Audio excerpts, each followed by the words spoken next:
The crystal glasses clinked at Lou Bernardine as my father raised his toast, his eyes fixed adoringly on my sister Catherine. To my brilliant daughter who just made partner at Goldman Sachs. At least one child isn't a disappointment. I smoothed down my simple black dress, a custom Bottega Veneta piece that cost more than Catherine's entire designer wardrobe, and maintained my composure. If only they knew that while they celebrated her success, I had quietly built Phoenix Ventures into a billion-dollar investment empire. And Isabella, my father turned to me with familiar disappointment, still doing that little consulting work? Still consulting. Catherine smirked, adjusting her flashy new Cartier watch. You know, Izzy, my team is always hiring analysts. Even you could handle basic spreadsheets. If she only knew that while she bragged about her six-figure salary, I was closing deals worth more than Goldman's entire quarterly profit. The little consulting work, they mocked, was just a cover for my real operations. That's kind of you to offer, I replied softly just as my phone buzzed with another update. Tesla acquisition complete. $300 million profit secured. Seriously, Isabella, my mother chimed in, when are you going to do something meaningful with your life? Look at Catherine, designer clothes, luxury apartment, real career. I thought about my real estate portfolio, including the building where Catherine rented her luxury apartment, which I owned through a shell corporation. The meaningless life they pitted had made me one of the most successful private investors in the country. I manage, I said quietly. Manage? My father scoffed. You live in that tiny Soho loft, drive a basic car and do freelance work. Meanwhile, Catherine just bought a house in the Hamptons. The tiny loft was actually the smallest of my 12 properties. The basic car was a custom-engineered vehicle with security features that cost more than Catherine's Hamptons house. But they were too busy planning my intervention to notice the truth hiding in plain sight. My phone lit up again, another message from my team. Microsoft deal closed. $180 million transferred to your private account. At least try to dress professionally, my mother sighed, eyeing my simple dress. Catherine could take you shopping. I'm comfortable with my choices, I replied, thinking of the vault in my real office where I kept the evidence of my success. Bank statements showing billions in assets, properties across 3 continents, and investment returns that would make Catherine's partner bonus look like pocket change. Comfortable with mediocrity, my father muttered. Thank God Catherine understands the value of ambition. I checked my watch, a subtle Patek Philippe that cost more than Catherine's annual salary, and thought about the gift I'd planned for this evening. After years of enduring their condescension, tonight they would finally learn the truth about their disappointing daughter. After all, some birthday presents are worth waiting for. The waiter arrived with my father's birthday cake, an elaborate creation he barely glanced at, too busy listening to Catherine detail her latest major deal. $200 million in derivatives, she boasted. The biggest trade of my career. I bit back a smile, thinking of the billion-dollar deal I'd closed that morning while they thought I was probably sleeping late again. Speaking of career achievements, my father turned to me with mock interest. Any exciting consulting projects, Isabella? Actually, I said, reaching for my phone, I do have something to share. Consider it your birthday gift. Please don't tell me you're still working on that startup idea. Catherine rolled her eyes. Some people just aren't meant for big business. I pulled up my main account balance and placed the phone on the table. You're right, Catherine. Some people aren't meant for small achievements. The silence that followed was absolute as they stared at the number, $47 million, and that was just my checking account. This must be a mistake, my father stammered. No mistake, I replied calmly, switching to my investment portfolio screen. Phoenix Ventures currently manages assets worth $4.2 billion. That startup you mocked? It's now one of the most successful private investment firms in the country. Catherine grabbed my phone, her perfectly manicured hands shaking. This is impossible. You're a consultant. Actually, I pressed a button on my phone and the restaurant's private screens lit up with news headlines about Phoenix Ventures' latest acquisitions. Consulting was just a cover. While you were bragging about million-dollar deals, I was closing billion-dollar ones. My mother's wine glass clattered against her plate. But, your apartment, your lifestyle. My tiny loft? One of 12 properties I own. That basic car? Custom-made with security features because billionaires need protection. I smiled, watching their world shift. By the way, Catherine, your luxury apartment building? I bought it last year. You've been paying rent to your disappointing sister. Why didn't you tell us? My father whispered. Tell you what?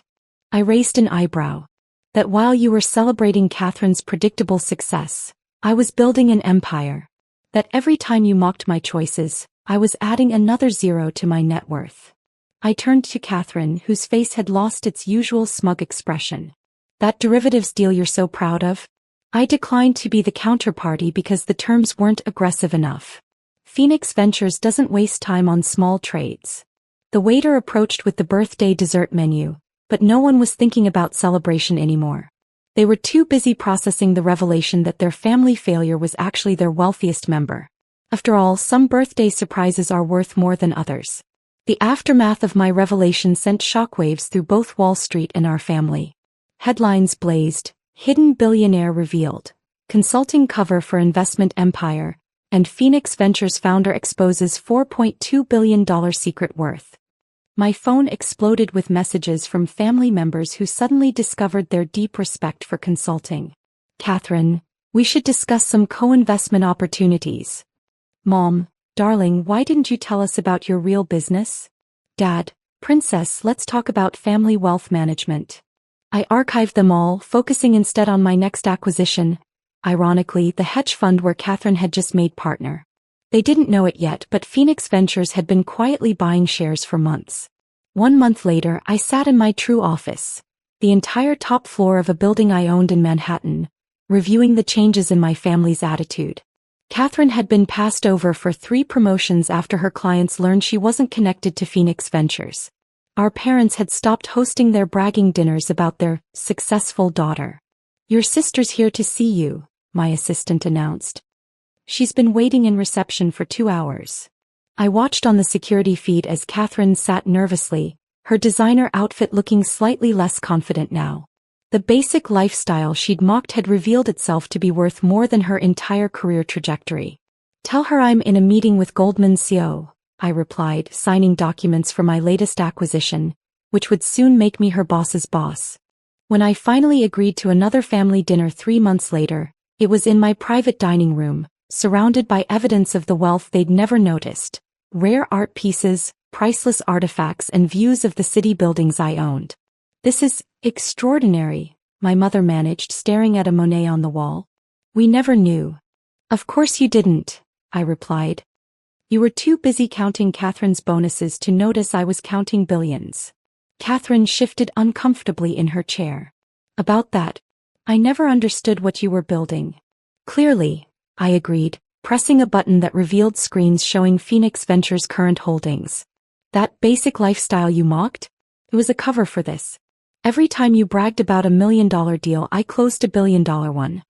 Why keep it secret? My father asked quietly. Would you have believed me? I laughed softly. You were too invested in Catherine's conventional success to recognize real achievement. Besides, I smiled, watching you underestimate me made it easier to buy companies right out from under you. Over the following months, my family watched as Phoenix Ventures emerged from the shadows. Catherine's firm discovered their new majority shareholder was her failing sister. Our parents' social circle buzzed with stories about the daughter they'd never bothered to understand. Your father's requesting a meeting, my assistant reported one morning. He says it's about reconciliation. I glanced at the birthday photo still on my desk, the last picture taken before I revealed my worth. They were all smiling condescendingly at me, certain of my mediocrity. Tell him my net worth is still the same, I replied, but my time is now too valuable for those who only recognized my value after seeing my bank balance. The consulting work they'd dismissed had built an empire. The simple lifestyle they'd mocked had concealed billions. The daughter they'd labeled a disappointment had become a Wall Street legend. As for me, I had companies to acquire and wealth to build. After all, success doesn't need constant validation. Sometimes it just needs the perfect moment to show its true worth. Because sometimes the best birthday gift isn't wrapped in paper. It's wrapped in the sweet revelation that the child they called a failure was actually a financial titan all along. And that's a present worth more than any cake could ever be. Sometimes I visit Goldman Sachs, now partly owned by Phoenix Ventures, and watch Catherine in her increasingly modest office. Her partner status means less each day as more clients realize the real power lies with her consulting sister. The designer clothes she used to mock my simple outfits in have been replaced by more practical wear. Amazing how priorities shift when your position depends on your formerly failing sister's decisions. The family dynamic has shifted permanently. Holiday dinners, when they happen, take place in my private venues. Dad no longer gives condescending toasts about success. It's hard to brag when your disappointing daughter could buy and sell your entire social circle. Mom stopped suggesting career counseling when she realized my little consulting work had funded a charitable foundation bigger than their entire net worth. I kept the birthday cake receipt from that revelation dinner, framed it next to my first billion-dollar deal document. Sometimes success isn't about immediate gratification. It's about waiting for the perfect moment to serve the sweetest revenge. The basic car I drove now sits in a museum I built, alongside other artifacts of my hidden empire years. The plaque reads, "Appearance of failure is sometimes the best cover for building an empire." Because sometimes the greatest achievement isn't making billions. It's watching those who doubted you realize they never really knew you at all.